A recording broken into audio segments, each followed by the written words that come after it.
Welcome to Traveling Oracle, the magical podcast, where we talk energetics, spirituality, and how you can use this etheric knowledge to drastically change, transform, and up-level all areas of your life. Are you ready for the glow up? Let's go.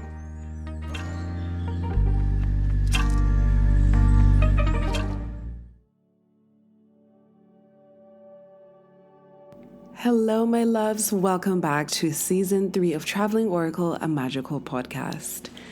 I know, I've been missing for a few weeks, but y'all, I couldn't do it for the past 2 or 3 weeks.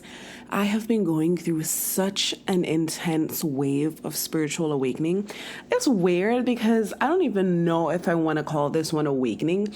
It's more like revelation is what I would call it. I've done so many different things in the past couple weeks, learning about different why can't I talk right now, guys? Probably because I just woke up. But I've been learning so many different modalities of healing and connecting energetically. I've done the first 2 levels of Reiki, and I'm going to do a whole episode on that because there's so many misconceptions about what Reiki is out there. So many people who think it's one thing and it's not. So many people who think it's something else or it's something demonic and it's not. So many misconceptions. So I'm going to be doing an episode on Reiki. And for those of you who were very interested in the inner child healing, I'm definitely going to finish up that topic we have 2 more traumas to come, but I had to take a break because of all the healing and all the energetic work I've been doing.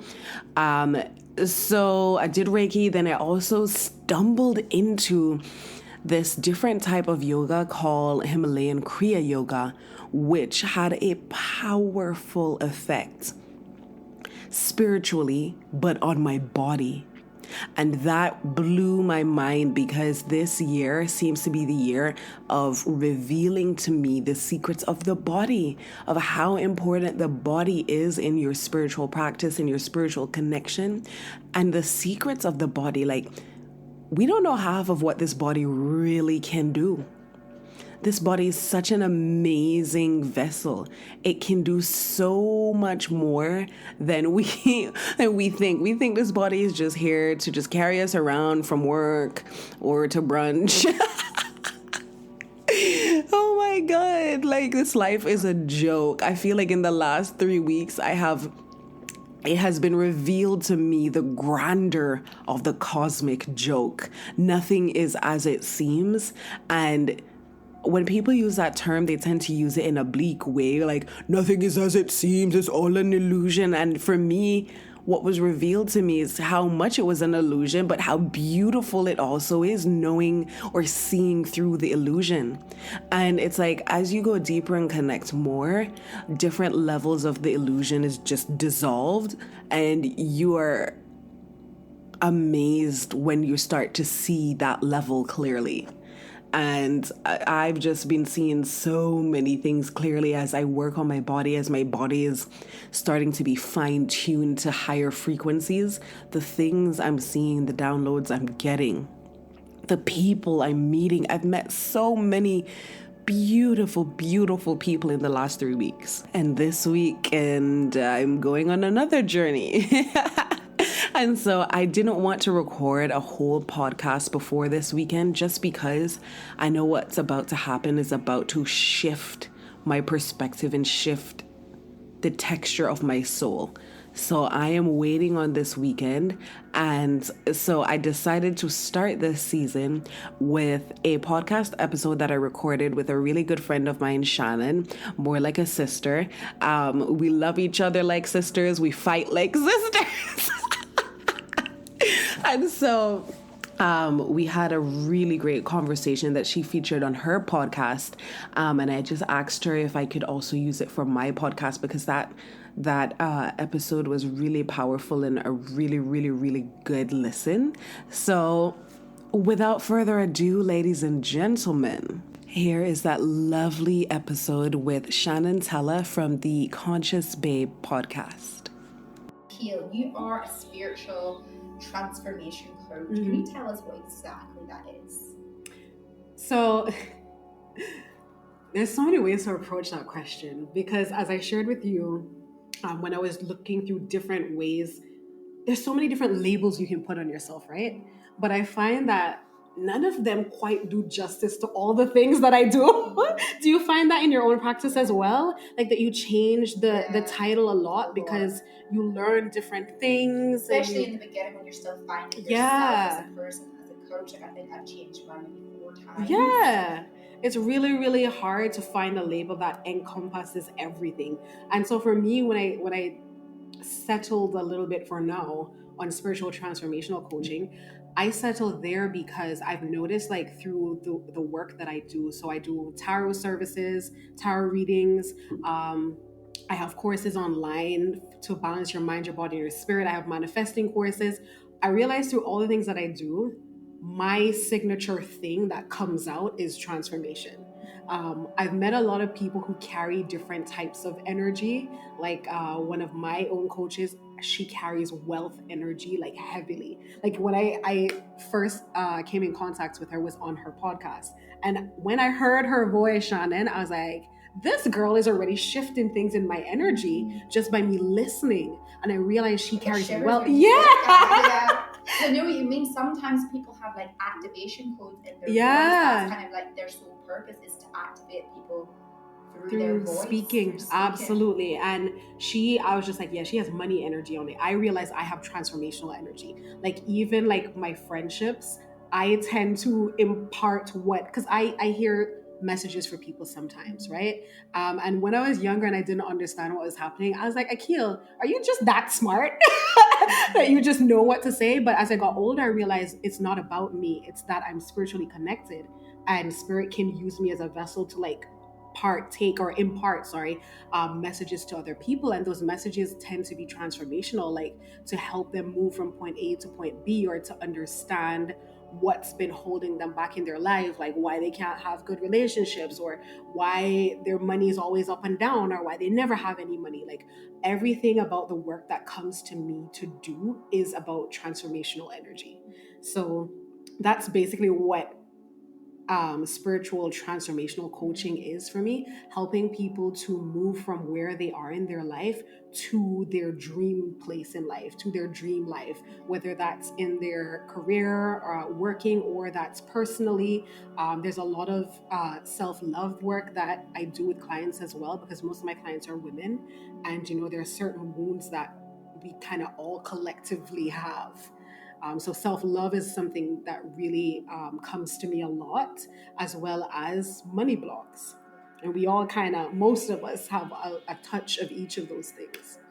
Yeah, so that's what my work encompasses, just transformation, and not so much me transforming, but just giving people the space to transform themselves, or helping them to understand how to go through that transformation. Yeah, holding that space for them. Basically. Because I've always said, if your coach thinks that they're the ones doing the healing or they're transforming, I'm like, nah, that's an egomaniac. That's not a coach. Like, you're not doing anything. Like, you have the connection, and you hold the space, and you show the client, okay, this is how, and you do the work. I think part of it as well is that you've already gone through the journey. Yeah. That they are going through, or at least you're a little bit further along in the journey, so you kind of walk the walk, so then you can be a guiding hand in that sense, right? You're not so much doing the work for them, but you're like a beacon, I guess. A beacon of light guiding the way. Yeah. Them, right? Yeah. I've always tried, I always prefer to call myself a guide. Even in my courses, I would refer to myself as that, because what I've realized through my own spiritual awakening is that we all have a guiding compass inside. Like, we all know where to go. It's just that the world or society has taught us not to trust ourselves, not to trust our own divine guidance. And so sometimes you have to unlearn that from society, and like, our roles is to help people to understand how to trust their intuition, how to listen to the spiritual intuition that everyone has. So it's kind of like reteaching that aspect of ourselves, because we all have it. If you look back in ancient times, our ancestors were very in tune with that, but that information kind of just got lost. As technology went up, that ancient information went down. Yeah. So it's like there's a few of us. I mean, it's coming back a lot now, like people are awakening, and that's kind of our job to bring back that knowledge that we used to have so potently. Yeah. I don't know if it's technology, because if you think back to the Egyptians, they were like a very advanced race. I don't know what happened. Yeah. For lack of better word, when Patriarchal society came in and it kind of took. It's a different type of technology, isn't it though? Like when I say technology, because I know what you mean, like there is proof that those ancient civilizations were a lot more advanced than we think, right? But I don't know, our technology that advanced in the past hundreds of years is just like... I also feel like, I know technology has its good and bad sides, but I honestly feel like so many more people are waking up now because of things like TikTok, which is from technology, right? And I feel like that's almost advancing people's awakenings, because they're getting all this instant information. Not saying all of it's correct. No, I agree. But it's kind of opening people's eyes, whereas we go back to our parents' generation, like they just had books, and there wasn't a lot of metaphysical books or anything like that. And I kind of feel like that's why so many people got stuck in their traumas and didn't heal from traumas and didn't know their full potential and power, because there was a lack of information, a lack of finding like-minded souls in that sense. I think you're right in that the way I look at it is the spiritual awakening that's happening now is finding a way to use technology in a positive way. Because when I say technology too, I don't just mean like phones and stuff. I mean, even the way life has evolved, where we live in huge built up cities with less plants and less access to nature. So it's like civilization. Right. Civilization is a better word to use than technology itself. It's just like our way of life has moved so far away from that natural connection that ancient people used to have, and now the spiritual awakenings that are happening around the world, we're creating our version of that using the technology that has emerged now. I don't even remember what the original question was. It was explaining what spiritual transformation is. Oh crap, how did we get a tangent? It's all good though, it's all good. It's a beautiful tangent. So let's dive into your story here. I'm super curious to hear about your story, from obviously your past, how you are at this moment now, right here, right now in Bali, working as a transformational coach on the island of the gods. Oh my God. Give us a backstory. Give Lord. us the juicy gossip. So, I was growing up extremely, extremely Christian. Like very... So, and it's crazy, most of us have that story, of being, very Christian. And through that upbringing, I was taught that there was one way to look at the world. It is this way. Anything that looks anything other than this is of the devil and is evil and is bad. But what was crazy looking back is I had all these gifts, and while I do believe everyone has the ability to have different types of gifts, some of us are born with some of them already intact, even without doing a lot of work, right? And I would call those highly sensitive people. Right. So I was young, I remember getting messages, being very... I don't like to use the word psychic, but that's the only thing that really encompasses all of it. Like I would hear what people are thinking. Like I could hear... Like claircognizance. Yeah. You know how it manifested for me as a child? And I was so confused about it, and I thought everyone was like this. I would hear the sentence somebody is saying, but with their words and with their voice, but I could also hear what they're saying underneath in their mind. So if a girl came up to me and looked at me and said, Akil, oh my God, your dress is so pretty. But in her mind, she's thinking, that's a fugly dress. Yeah. I hear both of those things. And so people wouldn't understand why I would say, oh, I don't really like that person. They're like, why? They're so nice. They're so kind. It's because I could hear the nasty things they would say in their mind when they're speaking to people or speaking to me. And so like I had gifts like that from I was young. And so my father's a pastor, right? And he's an excellent pastor. he is really like, he's a light worker without him realizing how much of a light worker he is. Like when he speaks and he preaches, like people would come from miles around just to listen. Like So he has the gift of the voice. he does.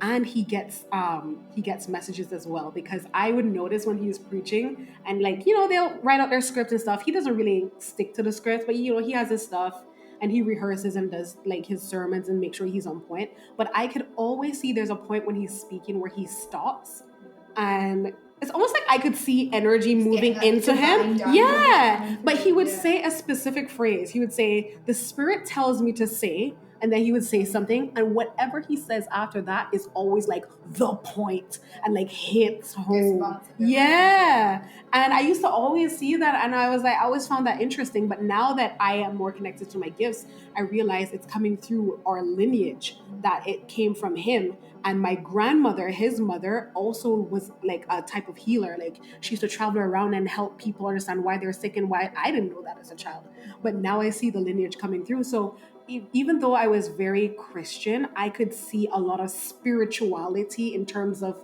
the spirituality that Christians don't accept in my life coming through. I used to even have a lot of very demonic dreams. And I realized why, because my dad was such a light worker and he was transmuting energy in such a powerful way. Anytime you have light, because of polarity, right? Anytime you have strong light, there is strong darkness nearby just watching. And what I used to pick up as a child is the evil that was watching him, because he was such a powerful transmuter of light. I used to have such demonic dreams, almost like I could hear them and feel them and hear them speaking. I suppose your father as well, he maybe was maybe out preaching and doing testimonies to people that were on the streets and maybe had a dark energy around them, and maybe because he wasn't spiritual in the sense that we know, he maybe wasn't saging and clearing his energy, and maybe that energy was coming into the household as well. Do you think it's a little bit to do with that? It could be a little bit of that, why I almost don't want to say so is because even though he doesn't sage and do things spiritually, he does things in his Christian realm that would protect the space. But even though your space is protected, things will watch you from outside. Even though they can't get in, things will watch you from outside. So from a long time, I had these little spiritual inclinations. And when I went to college, I just started to explore them. I started to look into tarot. And I was like, no, but that's evil. And it's like, no. That's what you've been told. You can't only rely on the things you've been told. And so I had a whole identity thing, you know, around college time when I was like, okay, everything I know or I hold as true are things that have been told to me or taught to me. I don't actually know if any of this is true. So I kind of just cleared my mind of everything. And I was like, okay, let's see and put things back one by one after I've experienced them. And I went out and I bought my first tarot cards, and I was like, oh my God, the demons are going to come into my house. When I bought mine as well, I was like, I almost saw it the same as like a Ouija board. Yes, yes. Here, oh my my intuition gosh. was so strong to get them for Yes. like months and months, and I kept putting it on. Yes. Yeah. It's the same thing. And I bought my first set of tarot cards, and I did a reading, and I was like, okay. And again, I'm highly sensitive, so I can tell when things are in the room that are negative or not. I didn't feel anything. I was like, okay. And then I did my first tarot session for one of my close friends. And it was crazy because through that session, I understood how tarot works. Because as I was pulling the card, I realized I connected to her energy two ways.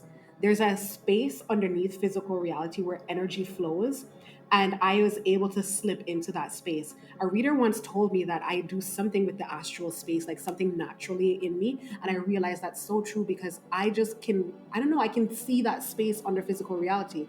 And because energy flows through there, all energy and information about everything is there. So if you sit in front of me and I go into that space, I can know what's going on with you. And the second way is just through my spirit guides that will tell me messages, just tell me stuff. And so I was pulling the cards for her, and I would hear, okay, tell her this about her marriage. This is what's happening. She's doing this and it's upsetting her husband. Her husband hasn't said anything to her about it. This is going to be a problem. Like I was just hearing messages. And I realized the voice that I was hearing in my mind was the same voice that I heard in church when I was sitting and singing praise and worship or listening to a pastor speak. And I was like, so the problem is not tarot cards. The problem is the person who's wielding the cards. Who is that person connected to? And so I always say to people, it's not the thing that's an issue. Tarot cards can be good, right? And tarot cards can be bad. Exactly. Exactly. And so I want to say to listeners out here, it's very good to get energy services or energy work done, but make sure that you check out the person who you are purchasing this thing from, this reading from, or any type of energy service. Like, look at their social media, because any type of bad energy doesn't hide. Use your intuition. Yeah, you'll feel it. All intuitive ladies listening to this, so like connect to that if you're going to get any kind of spiritual services, right? Absolutely. Have that gut feeling. Yeah. And you'll know, even if people are, because people put on for social media a lot, right? Even if they're putting on, something will slip through that you're like, that's just not right. Something there isn't okay. So that's the first really strong spiritual experience that I had, where I was like, okay, tarot. And then from then I just started to do tarot services. And when I came to Bali, I started to read for a lot of different people, and it was really great. The second thing that I bought that I was like, this is a bit witchy, was all the crystals. And I was like, Akil, are you crazy? What's going on? I was like, I don't know. I feel the energy of different crystals, and it helps me. And just through different things like that and strange experiences that have been happening to me, just pointed me on the spiritual path. Even, I don't know if you remember, a few years ago in 2020, they had this thing called the Great Conjunction, where I think it's Saturn and... Yeah, it was like December 2020 or something like that. Some planets coming in alignment. Aquarius, yeah. During that, I received an activation that blew my mind and started the most intense part of my spiritual journey. That was right before I came to Bali as well. It's funny you say that, because that time when that happened, I made a decision to move to Bali and give up my apartment. Something happened. There was a big shift. I actually bought my coach certification literally the day after, the day of that happening. That's when I bought the certification. I was like, this is the time. And then also a few weeks after that, I made the choice to come out here to make that commitment. Something happened then. There was a great shift of energy, because I was just laying in my bed. I was in London that time. I was like, I don't want to be here. I want to do something else anyway. I was in London as well. That's crazy. It's almost as if we're living similar lives, just slightly different. Parallel realities, right? That's hilarious. And I didn't pay attention to it. I just knew it was happening, but I was working that time. I was tired. I just got home and I went to sleep. And girl, I remember this dream with extreme clarity. It was one of those dreams that you wonder, was that a dream or was that reality? All I remember is I was floating in the air. I looked down, and between my legs, I saw this old lady with a hood over her head. In between your legs? I don't know, I was floating in the air, and I looked down between my legs, and she was down there, right down there between my legs, and I looked at her, and our eyes connected, and she just used her hand, and she just went like this, and went straight to my root chakra, and I felt energy just go, and that energy pushed me out of the dream. In my bed, I sat up from that energy, and I was like, what the heck? And Shannon, when I looked around, it's like everything was buzzing. When I closed my eyes to go back to sleep, I saw geometric shapes, and everything just took off from there. With that, did your body feel like it was vibrating? Yes. That's astral travel. Yes. Astral projection. I've had that before, where your whole body is vibrating. Yeah. You astral project it. Yeah. I astral projected somewhere, and I realized, because I read a thing that talks about, I feel like way back in my ancestral line, there are witches in my line. And I read a thing where they speak about people who have that type of bloodline. Someone from beyond normally comes into your reality to activate you. Oh my God, did you ever watch the Wednesday series? Yes, she said that in there too. Yeah. Yes. So that's true. Yeah. I just, after that, nothing was the same. That's when everything changed for me. My gifts got heightened, and I just kept being guided to look into this, research that. And so to anyone watching, you're hearing or feeling this pull to research or look into things, don't be afraid. There's nothing wrong with researching, because when you're researching, you're going to either find out this is for me or this is not for me. One or the other. Look into things, research things, and feel how they feel for you. Because since then, Shannon, I've just been looking into a whole bunch of different things. And then I started to look into coaching and life coaching. And then I moved to Bali and I had even another awakening with more strange things happening to me. And just more and more, my gifts just got stronger and stronger. And it became clearer to me that my path is to help spiritually awakening or awakened women like get more aligned and live the life of their dreams. Because the thing that I love about this path is not only like having gifts is cool and fun, but also just seeing how much you can help other people and also the life that you're living now. I'm like, imagine if I didn't follow this path, I'd be in some lab every day from like 8:30 to 5. Just That's what you did beforehand. yeah. So my degree is in biomedical science, and I used to work in a medical laboratory in a hospital. And the work was good and the money was good, but it was slowly sucking the life out of me. Every day I got up, I was like, this is not it. I was like, I'm not supposed to be here. And then eventually I was just like, no. And so now I live a freer, more authentic life. I feel good. Even when I feel bad, I feel good in comparison. You're aligned Yeah. now, right? Yeah. I think that's the thing. So many women, this is how it starts. You start to feel uncomfortable. Mm-hmm. You start to feel those, like, I don't know if I want to call them growing pains, but it's almost like you start to feel like a big fish in a small pond, and you feel like something needs to change. Like I remember for me, like I remember going to work, like crying in the car. I was just like, this is just not for me anymore. And I feel like when you start to ignore those intuitive niggles, like for me, I started to get like depression coming on. And this was like my soul's way of like getting my attention, saying to me like, this relationship's not right for you, this job, this life you're living, it's not for you, you need to make changes. And I feel like that's how it starts. Normally we have to go through some kind of discomfort for us to like want to reach for something bigger and better for ourselves. Absolutely. And I want to say, as you're talking about that discomfort, a lot of people have adopted this mindset that this is just life is just hard. And it's like, nah, there are people out here living their best life every day, loving every minute of it. If you're feeling like your life is just hard every day and you're feeling like this is just not how you want to live, it's your soul's way of letting you know, like, you're not on the right path. This is not for you. So listen to that and try to pivot and figure out, okay, this is not the way. What is the way? Because life is not supposed to be hard. Like, that's not the norm.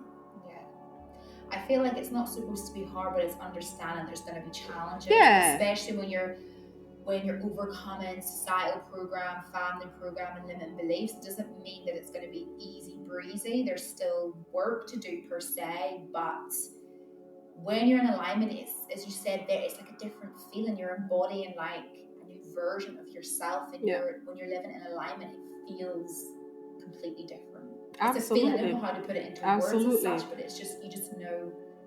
The way I like to think of it, of course, there will be parts of your life that are challenging because you're growing, like you said, but the baseline of my life is not difficult. The baseline of my life is pretty good. But then I do have my challenges here and there. Before turning more to spirituality, the baseline of my life was bad. I was just like, no, this is not it. And so, that's kind of how I think that gets easier once you do the inner work. Yeah. Because the baseline is you. It's who you are at your core, right? Mm-hmm. When you can push through those I did it beliefs and programming that's kept you playing small. Yeah. Kept you stuck. Yeah. Because there's no worse feeling, Shannon, than living smaller than you know you can or you know you're supposed to. Yeah. Like, that will put like a dampener on your spirit. Yeah, literally. Yeah. And some people will say, "Oh, maybe I'm narcissistic." Why I think it's like, no, your soul knows what it's here for, and if you have that feeling, it's because it is true. You are meant for more. It's trusting yourself, and it's listening to your intuition. Mm-hmm. And just on that note, I want to ask you, Akil, what is the most important lesson that you've learned in your journey so far that you think everyone should learn at some point in their life? You and these one lessons. I'm like, damn it, so many lessons. I think if I'm going to choose one that is going to change everything, it's the lesson of how important it is to balance your mind, your body, and your spirit. How important it is to connect to your soul and the divine energy inside of you. Because once you're able to do those, to master those three things, to connect with your mind, to clear out your negative subconscious thoughts, to fix your mindset, once you're able to connect with your body and clear the energy channels in your body, clear your chakras and have them running well, once you're able to connect with your spirit so that you understand who you are and who you're meant to be, your whole life changes. Like there's no way you can be the same once you're connecting to those things and balancing those things. Because I've learned that balance is so integral to life. Like if you look around this whole world, the principle of balance is everywhere. Like I mentioned earlier, my degree is in biomedical science, and in that, one of the biggest takeaways I had from like going through school in science is the whole body runs on balance. Your hormone structure, what do they call it, homeostasis or something? Homeostasis, yeah. All the hormones in your body, your blood, how it's pumped, even the way your eye sees things, like everything in your body is about balance. And anything is out of balance, that's how you get sick. The whole world, the ecosystems, if there's too much alligators, they eat off all this fish and then all the alligators die because there's no more fish. Like everything. And oxygen is a balance of all the different elements. Yin and yang, light and dark, there's balance everywhere. And so where a lot of the issues come in our lives is where we're out of balance. We're too much of one thing and too little of the other. We're too much of masculine energy and too little of feminine, or too much of feminine and too little of masculine. Everything is balanced. So for me, the biggest lesson is understanding how to balance your mind, your body, and your spirit. That just changed everything for me, changed how my reality looked, changed how I reacted, my emotional state, everything. And meditation and things like that are really key to achieving that balance. Like going inside, going to do that inner work is key to achieving that balance. So would you say balance equates to peace? Yes. Peace, success, love, everything. Because to achieve that balance, you have to do that inner work on yourself. And doing that inner work, once you change you change your reality, right? So literally that's the key to everything in life. I feel like that's the foundation to find the balance. Yeah. And you have to do the inner work. Absolutely. To get to that point. Beautiful words. So I want to ask you here, because we're talking about spiritual awakenings and your spiritual transformation coach. There'll be people at different stages of their journeys listening to this. Maybe they're going through their first awakening, their second awakening, maybe they don't even know what that is per se. So can we dive into how do you know when you're going through a spiritual awakening? What is that exactly, and how would that look and feel? What made you go, holy shit, I'm going through a spiritual awakening? You can even word it that. So I know there's a lot of different for this. I mean, it's a tricky one because spiritual awakenings would look slightly different for different people, because we all become triggered into the spiritual awakening at different points in life. Some of us do it earlier when we're younger, some in the middle of our life, and some towards the latter end of their life where they go through this spiritual awakening. So it would look different for different people, but in general, I find that you have this understanding that you're not where you're supposed to be. I find is one of the hallmarks. Like wherever you are, there's this discomfort. It's just like something's not right. Like there's something missing, and then you get the urge to like search and look into, or like try and figure out, and things start popping up in your life, whether it's a documentary on consciousness, or your friend's like, hey, come with me to this meditation class, and your friend never mentioned meditation before. Like when you're going through a spiritual awakening, it's almost as if things are happening to you without you controlling it. Like these things just start popping up in your path, and as you enter and experience different things, you get further and further into it. Another hallmark I find is that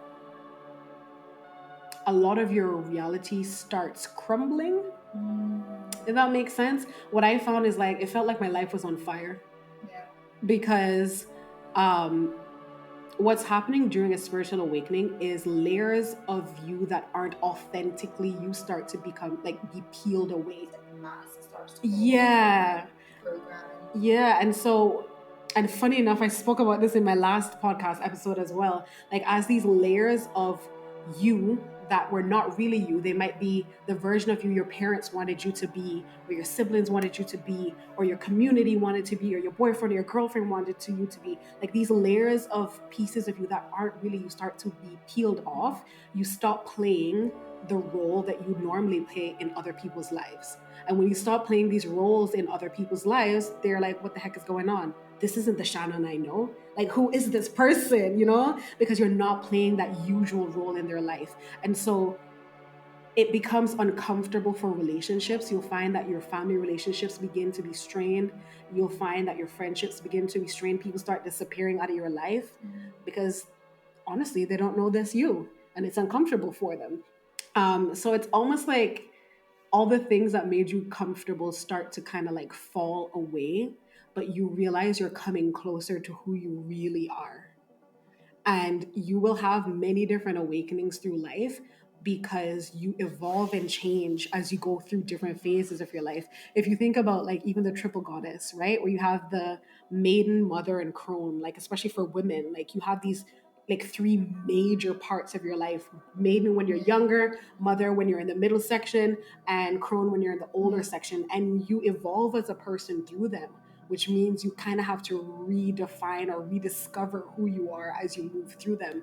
And as you rediscover who you are, little parts of your life will start to like not fit anymore. So that's the other thing that really shows that you're in a spiritual awakening. Like, your reality starts shifting or I crumbling. think with that as well, they talk about like dark night of the soul, Yeah. like spiritual psychosis, because you're starting to see things in society differently, things in your family differently, things about yourself differently. It can almost make you feel like you're going crazy and you're losing your identity. And when that happens, again, depression can come through, anxiety, things like that. As you say, it's different for everybody. Everyone experiences something different. I think it depends on trauma and what you've gone through in your story. But for me, I think my big spiritual awakening was when I was at like the lowest point in my life, almost like a tower moment. I was in a narcissistic relationship, and that made me like go within. Like, as you said, I knew I was meant for more. I couldn't put my finger on what it was, so it made me like, I don't want to say seek things outside of me. So I went within. I started to listen to that inner voice more, and that inner voice told me to go and get the tarot cards, to go and get the oracle cards, to start researching into meditation or narcissism and things like that. So I feel like for some people, like the spiritual awakening can happen after an incident, a trauma, a tumultuous time in their life, maybe the death of someone, the breakup. There's always a huge trigger for it. Something that makes you turn inwards normally, right? And I feel like our soul has predestined that to happen as like a catalyst for us to align with our highest path here, with our authentic life, should we say. Absolutely. There's always this trigger. And you're right, it does the major one tends to happen when you're at your lowest point. You have a lot of littler ones along the way, and even as you get more and more spiritual awakenings, you're better able to navigate. So maybe it won't be as traumatic because you're like, I've been here before. I know what's going on. I think the first one's normally the worst, the biggest one. Yeah, that one really shakes the ground underneath you. Yeah. I feel like the next one you've built up a little bit more of a foundation, as we spoke about.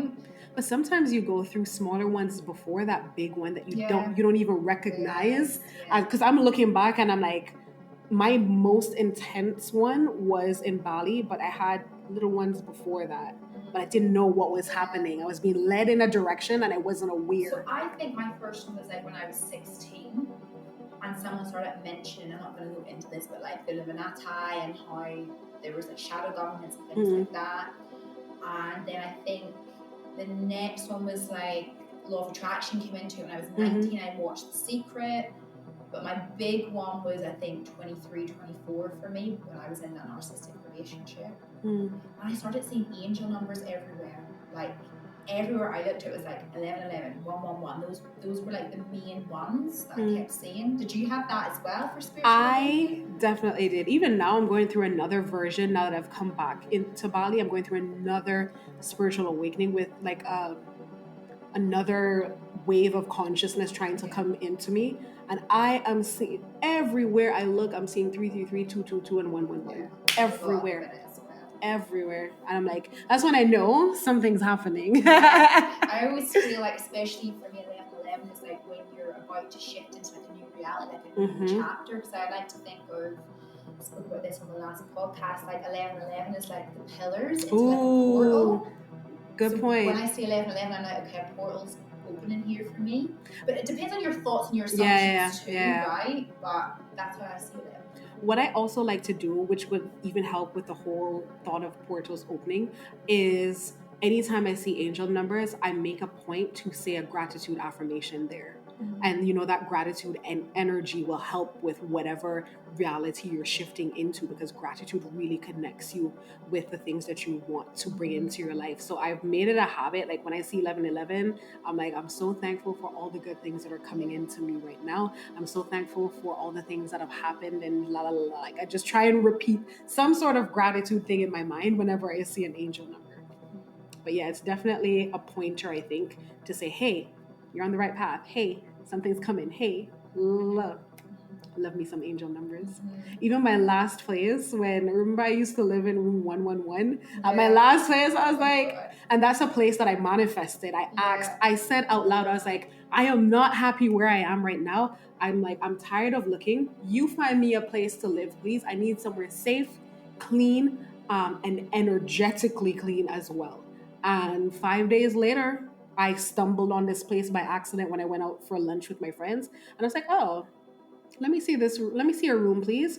And she walked me up to room 111. I was like, bitch, I will take it. I was like, this is mine. I still get so excited when I see angel numbers. Like a little confirmation that spirit's close by and guiding you. So what would you say are some common myths or misconceptions that people have about the spiritual awakening process? About the awakening process itself, I think there are two extremes. Like some people think that spiritual awakening is like fairies and and there is a bit of that at the edge of every lesson that you learn.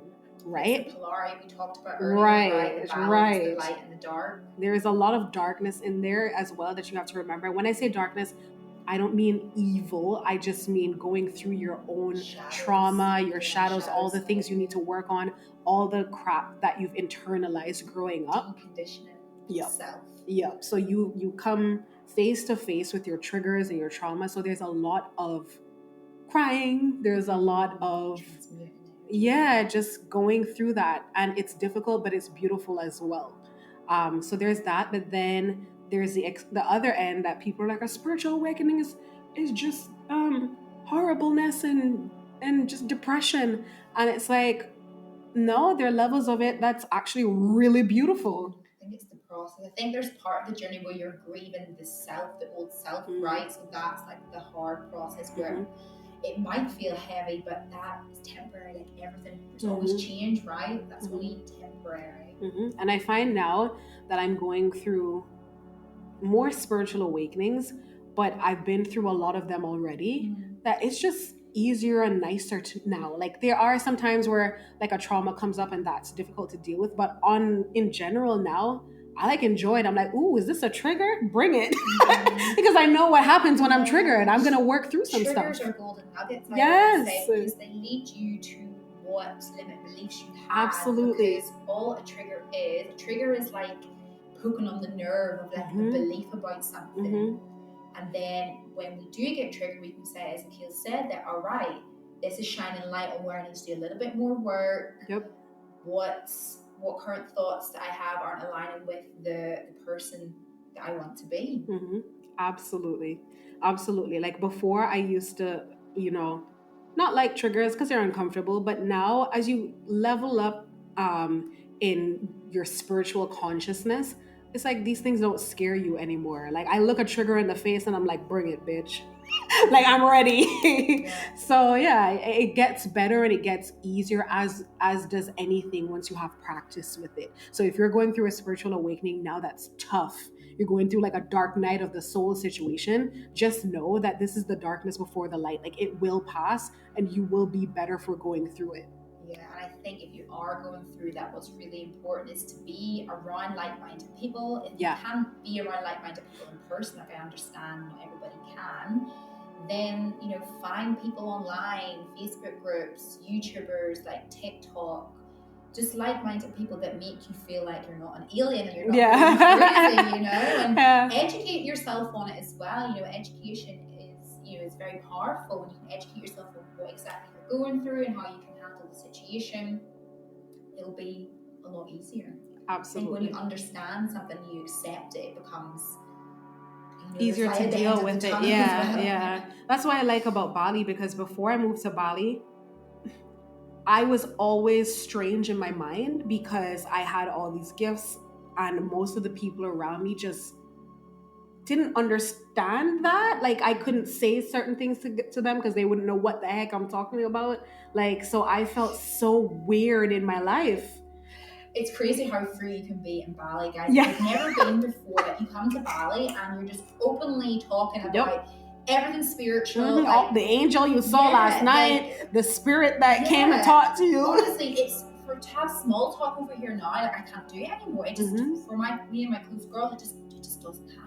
Mm-hmm. And what I love about it, because as you were talking, Shannon, about like-minded people, what I love about Bali is when you meet all these people that are like you. Like, for instance, me and Shannon, we went to have sunset drinks, right? We're in this restaurant having sunset drinks, and as we're talking, Shannon, like I was just talking about something and Shannon was like, look, you're going back into your old reality there. Like I was like talking about something and an old mindset crept into the conversation and she pointed it out to me. And I'm like, I really appreciate that type of friendship and people around me because you're helping me to keep on in alignment to the goal that I want and to the life that I want. Before then, nobody would know what I'm talking about. They'd let me go down that road and like... people back then would even like encourage like help me go down the path and reestablish an old pattern in my life. Coaches as friends, we just burst no girl, come back, bring your head out of the come back. And it's really important to have that around you because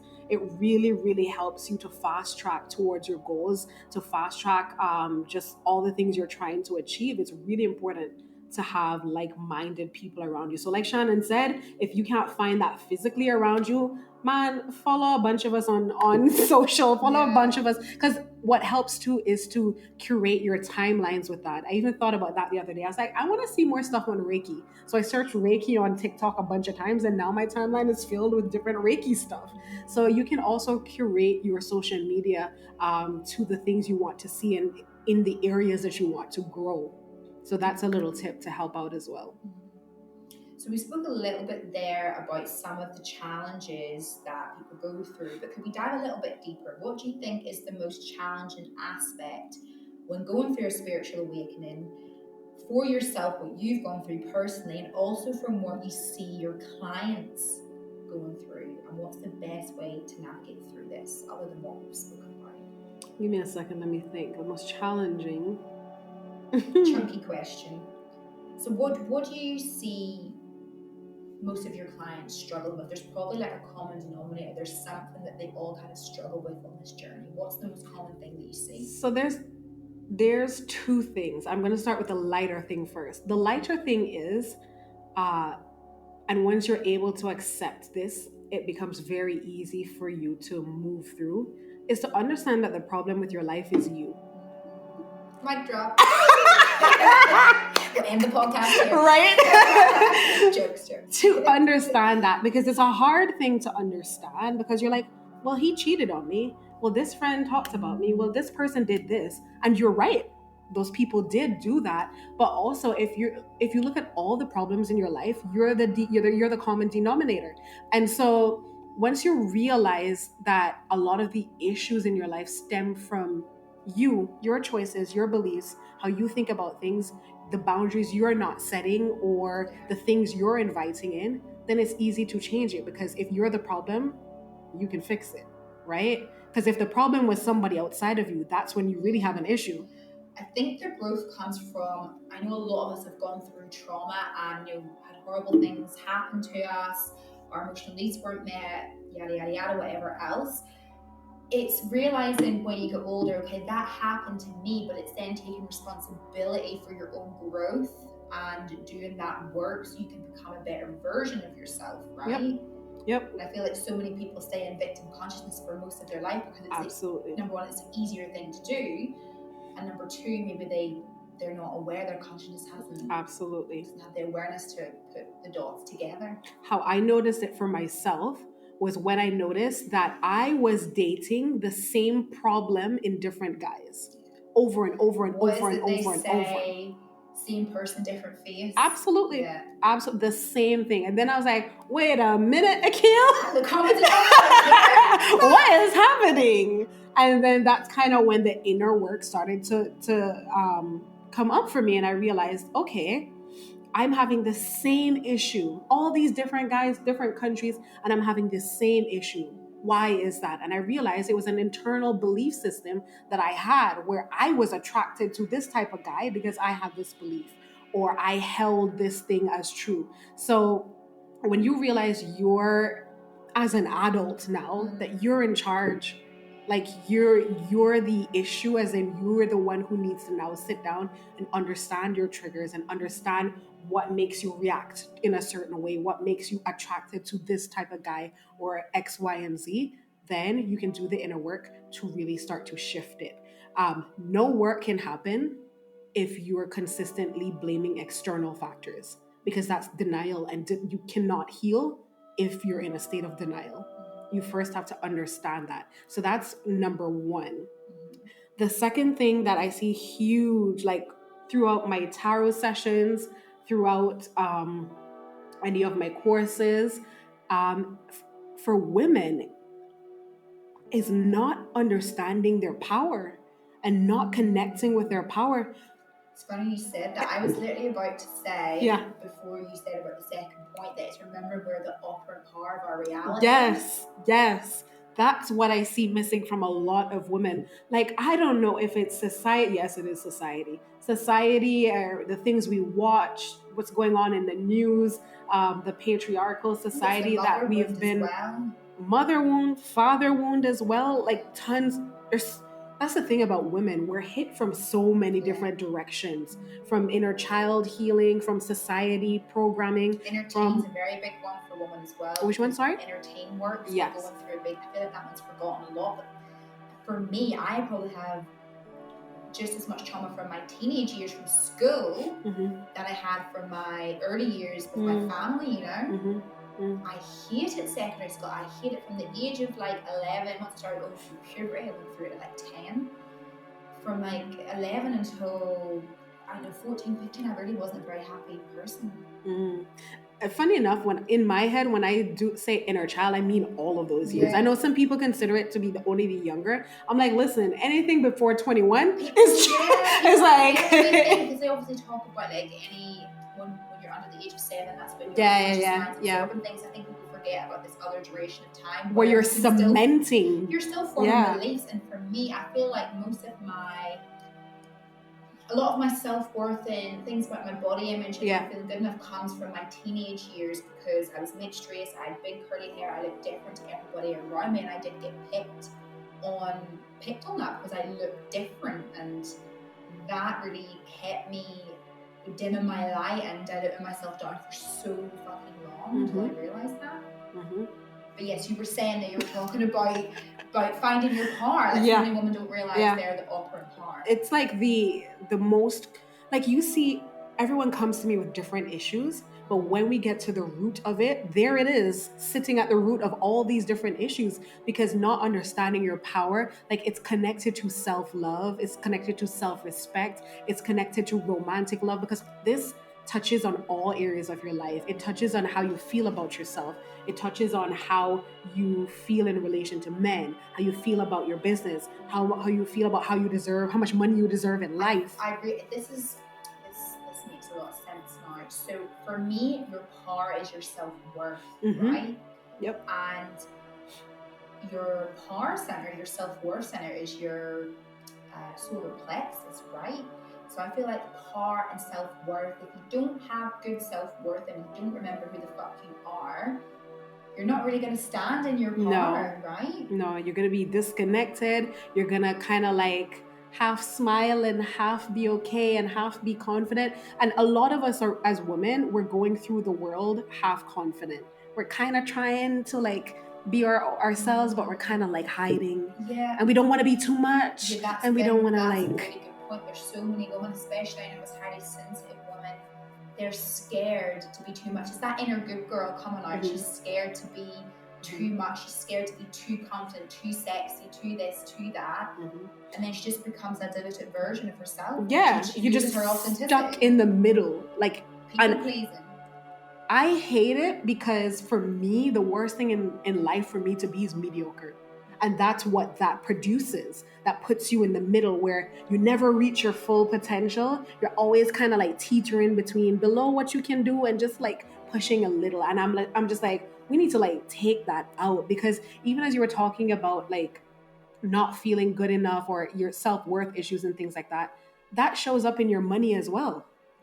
Like if you don't feel good enough, like your bank account just is like, it blocks everywhere. Yeah, because you have to remember that emotions are energy as well. So if you have like a worthiness wound, you're going to repel money, or you're going to get the money in and it's going to slip out of your hands very quickly. And the same with guys, you might attract somebody in, but then all those old self-worth issues come up. The abandonment will comes up. I'm not worthy of this relationship. This doesn't feel normal for me to have this. And then that motherfucker's gone. And that's when you see like men show you interest and you think it's going great, and then they disappear and you're like, what happened? And then somebody else comes and then they disappear. That in and out is a reflection of how we feel about ourselves. Like we're high today, but we're like, sometimes it's so fucking deep. You might say to yourself at a conscious level, I'm a baddie, I love myself. Are you actually embodying that through your actions? You maybe have those thoughts, but what are your actions? What are they manifesting? You know? Because one of the lessons I learned in the past couple months is how different it is to understand things at a theoretical level versus embodying. Like self-love was one of those. Like I'm like, of course I love myself. I understood that in theory in my mind, but then I went on a journey where I now understand that in my body. And the society teaches us that the highest level of understanding is intellect, and that's false. The highest level of understanding is understanding it in your body. When you can feel it in your body, that's when you know something to be true. The same way when I say Shannon, it's not a mind thing that your name is Shannon. You feel that in your body, like you know you're Shannon. It's an identity. It's you identify. Right? If you change your identity and you go somewhere else now and your name is Jane, if someone calls you Jane, they might have to call you 4 or 5 times. So you're like, oh shit, Jane, that's me. And that's how some of us understand things like self-love. We understand it with our intellect, and we have to go on a journey to understanding it with your body. It's the same thing with, self-worth and success, because a lot of us, we don't feel worthy of success, and that's why we're like kind of always just teetering on the edge. Self-sabotage comes in, right? And that's something I'm working on for myself, because I was like, that's preposterous. Why would I be afraid of success? It's the upper limit. Then some things happened in my life and I was like, oh crap, Akil, you are afraid of success. You're afraid that the people who love you and identify you with now will no longer be able to identify with you if you have $1 million. Like who can relate to you? None of your friends right now have $1 million. They won't be able to relate to you. Your family just works to keep crazy things. This is why you need to get your unconscious mind working with your conscious desires. Things. Once they're coherent, this becomes easier. Yeah. And then you realize, as well as you start to do the inner work, like how ridiculous some of these things that you hold are. Because it's just like, would you rather be able to be more successful and have more money to be able to help a friend in need, to be able to help a family member if there's an emergency? Or would you rather stay poor and not just blend in? What are you going to do in the world broke? Like, honestly, there's good people that are broke, there are bad people that are broke. There are good people that are wealthy, there are bad people that are wealthy. Remember, money is a tool, it's the energy of the person behind the money, right? Absolutely. And as you do the energy work, Shannon, you'll realize that there are different levels. Because I knew this and I worked on this, but recently I start to see another level of it pop up that I then have to work on.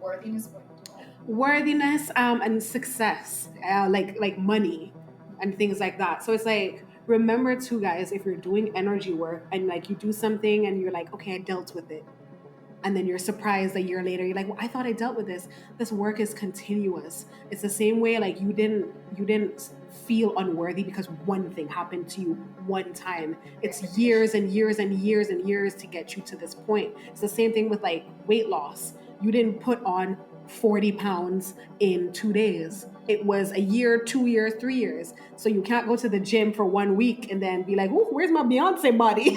You still have to put in the time to undo that. It's the same thing with energy work. You have to put in the time to like root out those subconscious stories and to cement a new mindset where the old mindset was. Yeah, so true. So true. So Akil, many of the listeners, they want something more for their lives, right? And they may feel stuck right now. They're not sure how to move forwards. As we just spoke about there, they may have a lot of limiting beliefs and assumptions about themselves and what's possible for them. So let's go back briefly here to when you began to live a heart-aligned life, when you made that choice to live and lead with your heart. What advice would you give to the listeners who want to do that, to go after their dreams, to follow their heart, but they're afraid right now? I would say just start small, like how I started to be more conscious, which then led me on this journey, is I just started to meditate with 5 minutes a day. Nothing big. We can all do something that's hard for 5 minutes. I started with 5 minutes a day until that became short.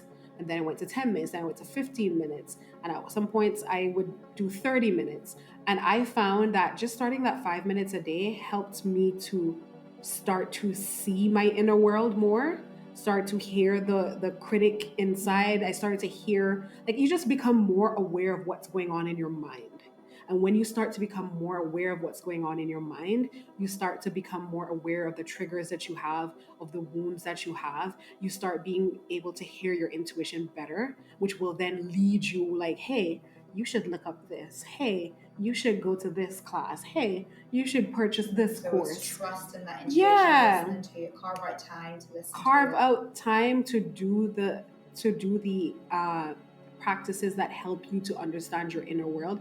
And I always say in any of my things that I do, that meditation is the one I would recommend the most. Good start. Yeah, it doesn't cost you any money. Thousands of meditations, hundreds of thousands of meditations on YouTube. Absolutely. And you just sit there for 5 minutes, and nothing might happen the first day, nothing might happen the third day, but after you continuously do it, you'll start to see the shift. Just start there. And also I want to say that remember that every one of us has a spiritual team.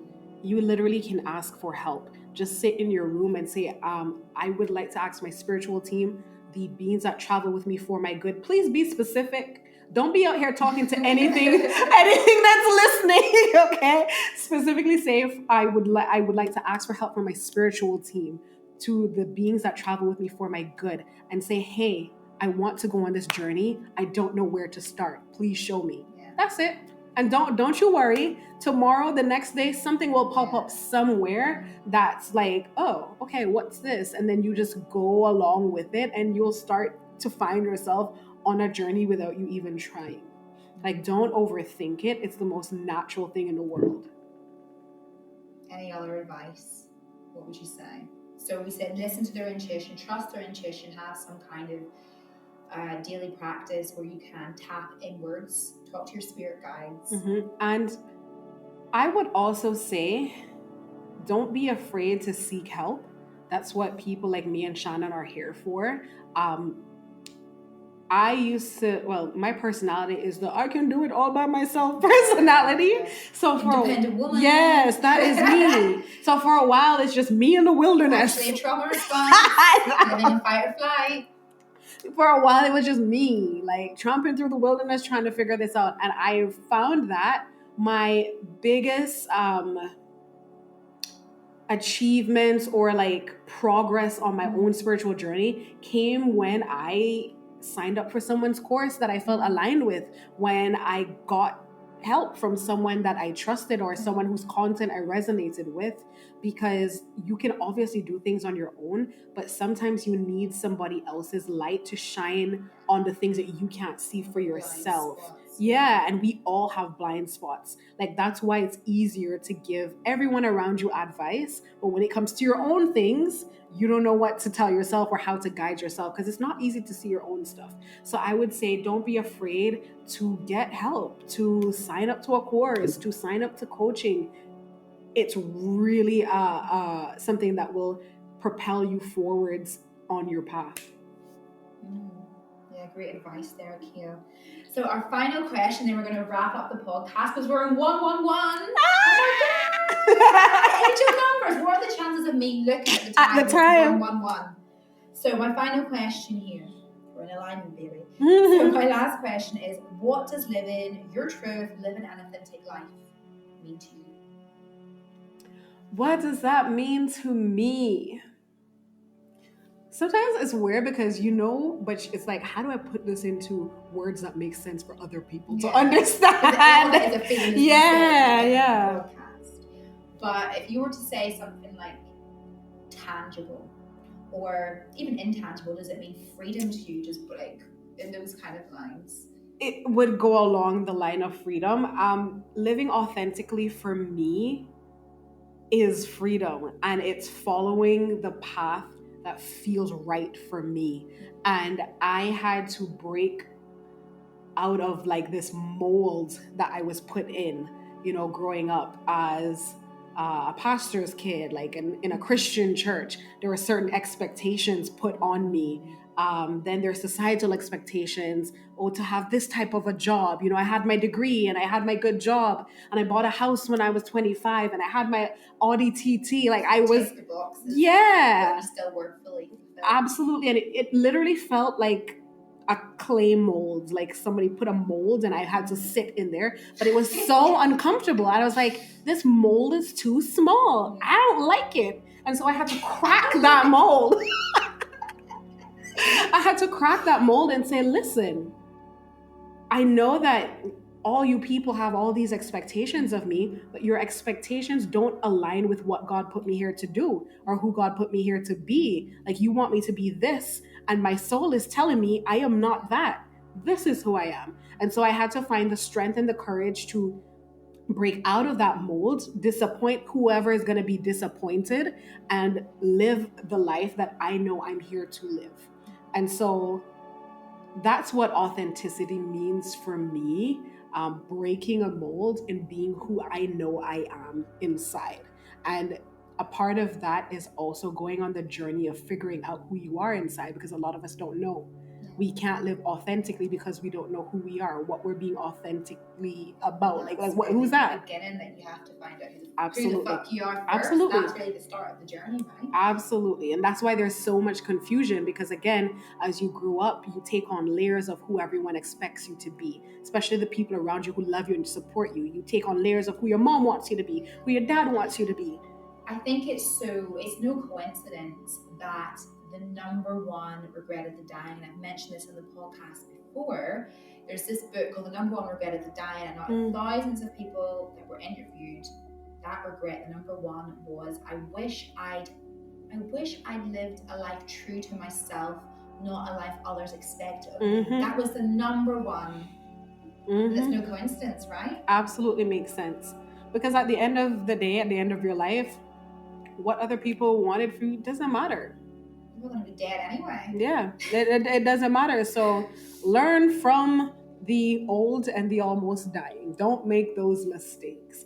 Live authentically, because that's what matters. And on a more spiritual level, that there are things that are written on your soul for you to do and carry out in this earth. And when you don't accomplish them, you feel that in your soul, like you're not doing what you're. It's like I don't know how to explain it. It's just this terrible feeling of, I'm not doing it. I'm not doing what I'm supposed to be doing. And so I hate that feeling. So I'm like, nah, I'm sorry. I have to be authentic to me and who I am and who I'm meant to be. think for me, like I always used to picture myself being like 80 years old and having so much regret, or even like not even 80, maybe like slightly less than that, and being at an age where I couldn't maybe physically do the things that I'm doing now, and just living with regret, and that scared me. Like the fact you just couldn't turn back time, and you didn't take that leap, you didn't take that chance because of fear, false evidence appearing real, and it just being an illusion of your limiting beliefs. Absolutely, because at that point, like you said, what do? You can only try to live the remaining years that you have, but it's like always learn. Like you're here now when you're 30, 25, whatever. Like take that lesson now. Yeah, take that lesson now. Because even society, like the way it's structured, work while you're young. When you're 60 and retired, then you can travel the world. What? Like even from I was young, I was like, that don't make no sense. Anyway, like, who comes up with these things? Yeah, that could be for a whole other podcast. I know, right? So to wrap up the show, Akil, where can my listeners learn more about you, connect with you? So I am very active on Instagram, somewhat active on TikTok. So you can find me at my Instagram. The handle is Akil_the Oracle. Sorry, wait. Akil_the_Oracle. Put it in the show. Please do, because that could be a little confusing. And my website is there with all my programs. I have a lot of programs for spiritual awakening, especially this one called Awaken. That's really helpful to balance your mind, your body, and your spirit. And TikTok as well. Amazing. It was so nice having you on the podcast. Thank you, It's been Shannon. such a blast. Yeah. We had such a good chat, and I loved having your beautiful energy and essence. Thank you. And then I'll have you on mine soon. So we'll switch and reverse this thing up. Thank you for listening, everyone. I'll see you in the next episode. Bye. Absolutely love that podcast episode, and I'm sure you just felt Akil's big, wonderful energy just through the screen, through your ears, should I say. So thanks again for tapping into this episode, for taking the time to listen. I would absolutely love if you could share this with any friends and family who you feel would benefit from listening to this episode. And also, if you would leave a review, it would really help the podcast get out there and reach even more people who need this in their life at this time. So thanks again, and I will see you in the next episode. Bye.